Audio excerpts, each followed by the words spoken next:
It is thought that Abraham abandoned Hagar and the baby Ishmael close to the Kaaba, house of God, to devote them to God as if they were his.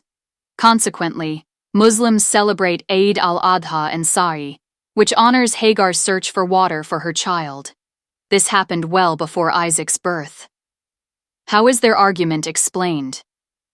The Islamic narrative of Abraham, Hagar, and Ishmael differs significantly from the biblical account and forms an important part of Islamic tradition and ritual. Here's an explanation of the argument. 1. Abraham's journey to Mecca. According to Islamic tradition, Abraham was commanded by God to take Hagar and their infant son Ishmael to Mecca.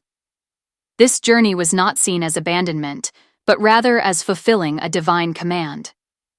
Abraham left them near the location of what would later become the Kaaba, entrusting them to God's care. 2.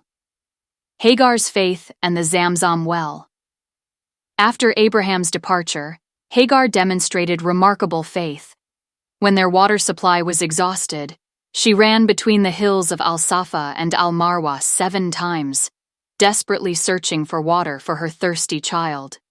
This act of faith resulted in the miraculous appearance of the Zamzam well, a spring of water that gushed forth near Ishmael. 3. Significance in Islamic ritual.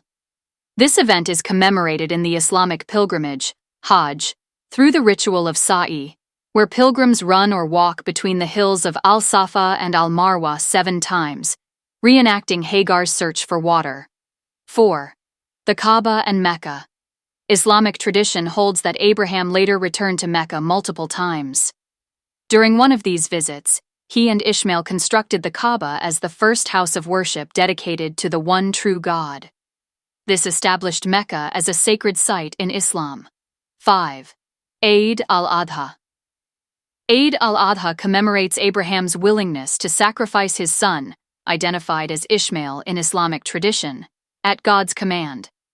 This event is believed to have occurred near Mecca, further cementing the area's religious significance. 6. Timing in relation to Isaac. In the Islamic narrative, these events occurred before Isaac's birth. Ishmael is considered the elder son and the one whom Abraham was commanded to sacrifice. 7. God's blessing of Isaac. Following the near sacrifice of Ishmael, God blessed Sarah and Abraham with a son named Isaac, fulfilling his promise to them, and establishing Isaac as another patriarch in the Abrahamic faiths.